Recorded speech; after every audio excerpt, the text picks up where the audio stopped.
هەر لە واشنگتۆن دەمینەوێنینەوە میوانێکمان هەیە بە ڕێز هێنری پارکی شارەزا لە کاروباری ڕۆژهەڵاتی ناوەڕاست لەگەڵ بەڕێزیان گفتوگوی زیاترەکەی سەبارەت بە بەڕۆدۆخی سووریا بوونی هێزەکانی سووریا دیموکرات لەو ناوچانەش. بەڕێز هێنری پارکی ئەم کاتتان باش. پێتان وایە کە لە ساڵی 2014 تورکیا بۆ پێی باش بوو کۆبانێ بکەوێت و داعش داگیری بکات بەڵام هێزەکانی سووریای دیموکرات لەوێ نەبن؟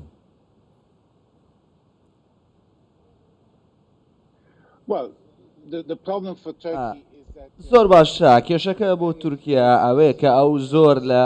هێزەکانی سووریا کورد لە سووریا دەترسێت و ئەوەی هەمان ئەو شتێکە لە عێراق ڕوویدا لە سووریاش ڕوویدات. هەمان دەزانین کاتێک کە کوردستان ئۆتۆنۆمی وەرگرت لە عێراق لە دژی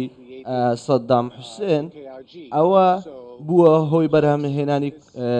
حکوومەتی هەرێمی کوردستان. بۆیە تورکیا دەترسێ ئەوەی کە لە ئێستا لە سووریا ڕوودەدا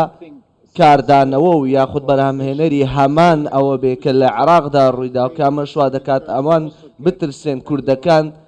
لە تورکیاش داوای هەمان چارەسەر و هەمان کاردانەوەیان هەبیتن.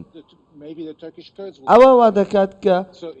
تورکیا بترسێت لە خواستی کوردەکان لەوێندەرێ و داوای هەمان شت بکەن. بۆیە تورکیا حکوومەتی تورکیا لە ڕێکخراوە کوردەکان و لە هێزە کوردیەکان لە سووریا دەترسێت. بۆ ئەوان داعش باشتر بوو لە کوردەکان و ئەوەش بەڕای من هەڵەیەکی زۆر گەورە بوو کە تورکیا کردی. بۆ دەبێت گروپێکی تیرۆریستی پێ باشتر بێت لە هێزێکی دیکەی کوردی یان هەر هێزێکی دیکە؟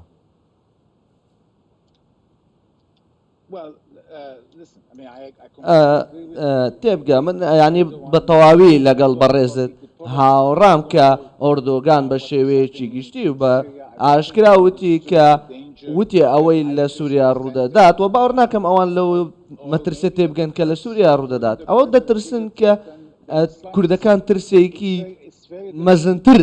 لە خودی داعش بۆ سەر تورکیا دروست بکەن. بۆیە ئۆردۆغان وا دەکات کە لە ساڵی 2014 وای کرد ئۆردۆغان ئامادە نەبێت هاوکاری ئەمریکا بکات و ئەمە کێشەکە بوو. کاتێک تورکیا وتی نەخێر بۆ داواکاری ئەمریکا کە لە سووریا هاوکاریان بکە و نەگرتنەوەی کۆبانێ، بۆیە ئەمریکا لەو کاتەدا پەنای بردە بەر کوردەکان. کێشەکە بۆ تورکیا ئەوە بوو کە دەبوایە هێزەکانی بنێرێتە سووریا بۆ ئەوەی شەڕ لە دژی داعش بکەن، بەڵام ئەوەی نەکرد. وە لەوانەیە ئەو لەوەی ترسا بێت کە شەڕکردن لە دژی داعش ڕەنگە هێزەکانی تورکیا بەو شێوەیە مەزن نەبن بۆ ئەو کار بکەن. ئەوە زۆر سەختە کە لەوە تێبگەی بۆچی ئۆردۆغان ئەو بژاردەی هەڵبژارد. بۆیە شەڕکردن لە دژی داعش لە 2014 زۆر باشتر دەبوو ئەگەر ئۆردۆگان ئەوەی کرد با کە سەرۆک ئۆباما داوای لێ کرد. بەڵێ تورکیا هەڕەشەی ئەنجامدانی ئۆپراسیۆنی زەمینی بۆ سەر ڕۆژاوای کوردستان دەکات، وەروە ڕێکەوتنێک لە نێوان دیمەشق، مۆسکۆ واروەها ئەنقەرە هەیە. پێتان وایە ئەمانە ببنە فشارێک بۆ ئەوەی کە ئەمریکا هێزەکانی لە ڕۆژاوای کوردستان بکشێنێتەوە یاخود نا؟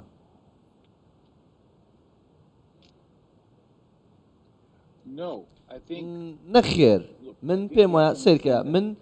پێم وایە کە ئەمریکا داعش بۆ ئەمریکا هەڕەشەیەکی جدیە. ئەوە بە شێوەیەکی وانەیە کە ڕاستەوخۆ کارگەر لەسەر ئەمریکا بێتن، بەڵام لە ساڵ 2014 بینیمان کە داعش بەرفراوان بە شێوەیەکی بەرفراوان خاکێکی زۆری لە بندەستدا بوو، توانی هێزەکانی عێراق هێزی عێراق تێک بشکێنێتن. بۆیە ئەمریکا پێی وایە کە ئەگەر داعش دووبارە زیندوو بێتەوە ئەوە مەترسێکی زۆر ترسناک دەبێتن بۆ سەر ناوچەکە و بۆ هەموو ڕۆژهەڵاتی ناوەڕاست، بۆ هەموو وڵاتەکانی تر لە ڕۆژهەڵات ناوەڕاست. لەبەر ئەوەیە ئەمریکا بۆیە من پێم وانییە ئەمریکا هێزەکانی لەوێن دەربکشێنێتەوە لەبەرەوەی سووریا بێ و یاخ تورکیا بێ. بۆیە ئەمریکا زۆر بەڕوونیوتێت کە ئەوان ناکشێنەوە. بەڵێ ئێستا بەهۆی بێدەنگی ئەمریکا لە بەرامبەر تۆپباران و بەردومانەکانی سوپای تورکیا بۆ سەر ڕۆژاوای کوردستان بێدەنگە و هەن بێدەنگی وای کرد و هەندێک جار لە دۆستەکانی ئەمریکا دەڵێن ئەمریکا هەندێک جار لە کاتی پێویستە یان بەجێمان دێڵێ یان بێدەنگە. پێتان وایە ئێستا ئەمریکا بۆ بێدەنگە؟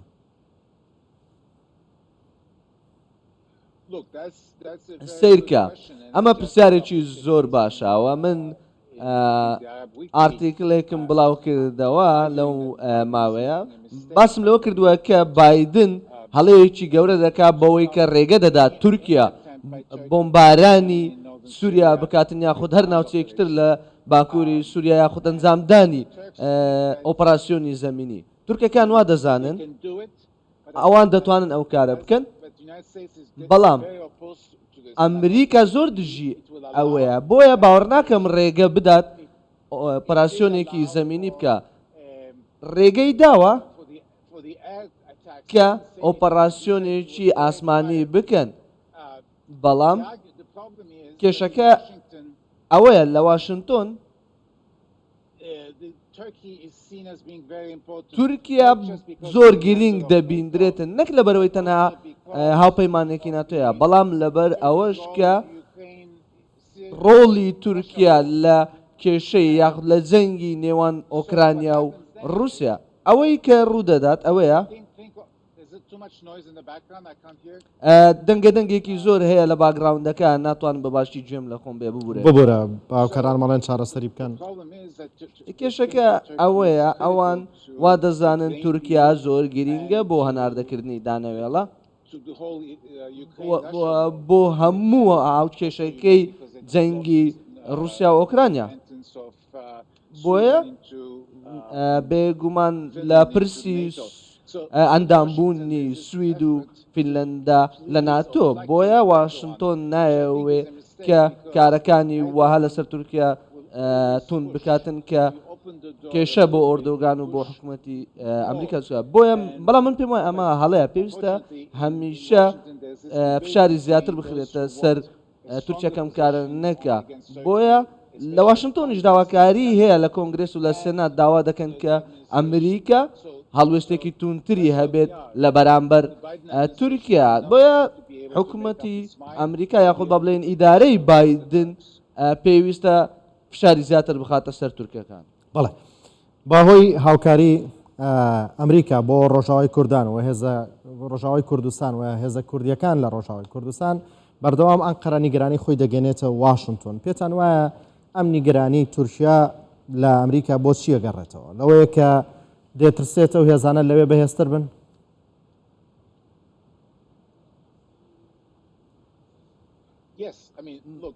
بەڵێ سیرکە سێری ئەو زمانە بکە کە تورکیا بەکاری دەهێنێ کاتێک تۆ پرسیارەکەم لێدا تۆ بەردەوام دەڵێت ڕۆژئاوای کوردستان ئەمە وا دەکات کە ڕۆژئاوای کوردستان تێکەڵەیەکی چەند وشەیەک بێت کە تورکیا لێی بترسێت لەبەر ئەوەی کوردانی سووریا وەکەوەی کە پێشتر ئاماژەم پێیدا